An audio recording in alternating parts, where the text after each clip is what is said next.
जोरदार थप्पड़ क्यों कि सौम्या की सच्चाई अब मंगल के सामने आ चुकी है। अम्मा को कुसुम ने नहीं बल्कि सौम्या ने वहां बुलाया था और अब सौम्या ने पूरा इल्जाम भाई मंगल पर डाल दिया है। अब आदित्य भी जान जाता है कि यह सब सौम्या ने ही किया है और वह बुरी तरह से भड़क जाता है। वह सौम्या से कहता है कि वो हैंडराइटिंग तुम्हारी थी, मैं जानता हूं कि तुमने ही यह सब किया है। सौम्या तो मंगल पर झूठा इल्जाम लगा रही थी। आदित्य कहता है मैं जानता हूं कि तुम मुझसे झूठ बोल रही हो। सारी सच्चाई मुझे पता है कि तुम कितनी घटिया औरत हो। अब जब आदित्य को सच्चाई पता चल जाती है तो वह सौम्या को जोरदार थप्पड़ मारता है और कहता है तुमने मंगल को फंसाने के लिए मेरी अम्मा को बेइज्जत किया, उन्हें उन औरतों के बीच बुलाया जहां उन्हें नहीं जाना चाहिए था। मेरी अम्मा विधवा हैं और तुमने उनका मजाक बना दिया। अगर उन औरतों ने अम्मा को धक्का दे दिया होता और मंगल ने उन्हें सेज में न पकड़ा होता तो अम्मा गिर जाती और उन्हें कुछ भी हो सकता था, उनकी जान भी जा सकती थी। तुमने मेरी अम्मा की जान को खतरे में डाल दिया, इसी वजह से मैं तुम्हें अपने घर से निकालने वाला हूँ।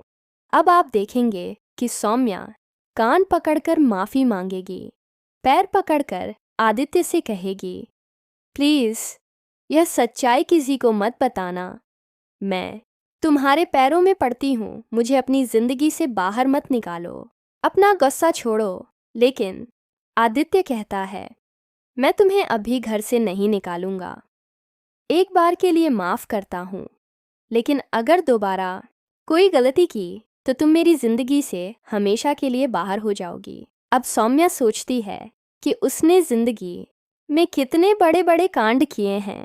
उसने बाबूजी को भी वहाँ बुलाया था। अगर सुदेश जी की सच्चाई भी सामने आ गई कि उन्हें सौम्या ने ही बुलाया था और बाबूजी की मौत की जिम्मेदार वही है, तो उसका क्या होगा? आदित्य उसकी क्या हालत करेगा? यह सब सोचकर सौम्या के होश उड़ चुके हैं। दूसरी तरफ अम्मा को भी सच्चाई का पता चल जाता है कि यह सब सौम्या ने किया था, न कि मंगल ने।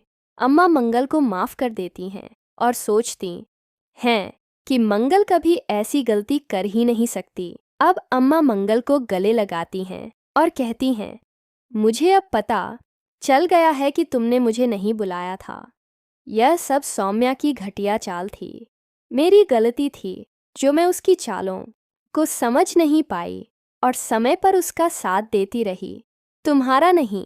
अब आप देखेंगे कि अम्मा मंगल को माफ़ कर गले लगाएंगी और खूब रोते हुए अपने सारे दुखड़े उसे सुनाएंगी, यह बताते हुए कि वह मंगल से कितनी ज़्यादा प्यार करती हैं। दूसरी तरफ कपिल की माँ शादी की तैयारी कर रही हैं। जल्द ही मंगल के ससुर सुदेश जी की वापसी होने वाली है, क्योंकि उनकी मौत नहीं हुई थी। उनकी वापसी से कहानी में एक बड़ा मोड़ आएगा, लेकिन उससे पहले ईशाना और कपिल की शादी का ट्रैक बेहद खास होने वाला है। यह शादी कहानी में कई धमाकेदार ट्विस्ट्स लेकर आएगी। अब कुसुम शादी देखकर दंग रह जाती हैं और कपिल की माँ को फ़ोन कर कहती हैं मुझे नहीं पता था कि तुम्हारा बेटा इतना गिरा और जाहिल होगा। मेरी 19 साल की पोती से तुम्हारे 40 साल के बेटे ने शादी कर ली है।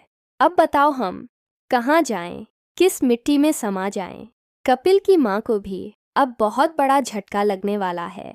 जो कपिल की माँ हमेशा ज्ञान देती थी कि मंगल उसे प्यार करती है, अब वही कपिल मंगल की बेटी को बहू बनाकर ले आया है। अब सौम्या अपनी चालें चल रही है ताकि मंगल को इस घर से निकाल सके और उसे मानसिक रूप से तोड़ सके।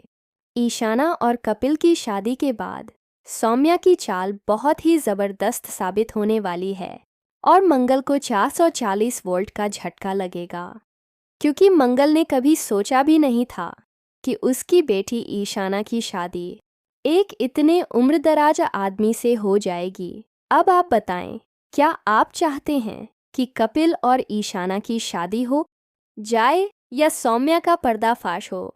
क्या सच्चाई सबके सामने आनी चाहिए या फिर सौम्या फिर से बच निकलेगी? कमेंट करके हमें ज़रूर बताएं। वीडियो को लाइक करें।